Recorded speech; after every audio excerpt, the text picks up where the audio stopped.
अस्सलाम वालेकुम रहमतुल्लाहि व बरकातुहू। क्या आप जानते हैं कभी कभी एक लफ्ज़ ज़िंदगी बना देता है और कभी एक लफ्ज़ सब कुछ तोड़ देता है। और ये हकीकत ये है, ज़िंदगी के कुछ लम्हे ऐसे होते हैं जहां बोलना नहीं बल्कि खामोश रहना सबसे बड़ी हिकमत होती है।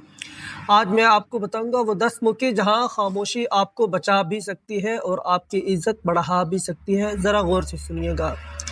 नंबर 1, अगर आपको पूरी कहानी मालूम नहीं तो खामोश रहें, क्योंकि आधी सच्चाई अक्सर मुकम्मल झूठ होती है। नंबर 2, अगर आप अपने जज्बात पर काबू नहीं रख सकते तो खामोश रहें, क्योंकि गुस्से में निकले अल्फाज हमेशा पछतावा छोड़ जाते हैं। नंबर 3, शदीद गुस्से की हालत में खामोश रहें, क्योंकि इस लम्हे लिए गए फैसले अक्सर गलत होते हैं। नंबर 4, अगर आपके अल्फाज किसी खूबसूरत रिश्ते को तोड़ सकते हैं तो खामोश रहें, क्योंकि रिश्ते अल्फाज से बनते हैं और टूटते भी।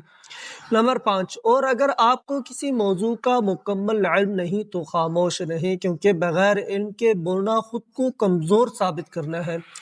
नंबर 6, जब कोई अपनी कमज़ोरी या दर्द बयान कर रहा हो तो खामोश रहें, क्योंकि कभी कभी सुनना ही सबसे बड़ी मदद होती है। नंबर 7, अगर आप चीखे बगैर बात नहीं कर सकते तो खामोश रहे, क्योंकि ऊंची आवाज़ दलील नहीं होती। नंबर 8, अगर आपकी खामोशी किसी रिश्ते को बचा सकती है तो खामोश रहे, क्योंकि हर जंग जीत जाना ज़रूरी नहीं, कुछ रिश्ते बचाना ज़्यादा ज़रूरी होते हैं। नंबर 9, अगर आप सिर्फ अपनी तारीफ या अना की तस्कीन के लिए बोल रहे हैं तो खामोश रहे, क्योंकि असल इज्जत आजिज़ी में होती है। नंबर 10, अगर आपके अल्फाज किसी के एतमाद को तोड़ सकते हैं तो खामोश रहें, क्योंकि एतमाद एक बार टूट जाए तो दोबारा नहीं बनता। एक लम्हे के लिए रुक कर सोचें, हम में से कितने लोग हैं जो सिर्फ एक लम्हे की ज़बान की वजह से सालों के रिश्ते खो देते हैं। याद रखें, खामोशी कमज़ोरी नहीं बल्कि एक मजबूत इंसान की पहचान होती है।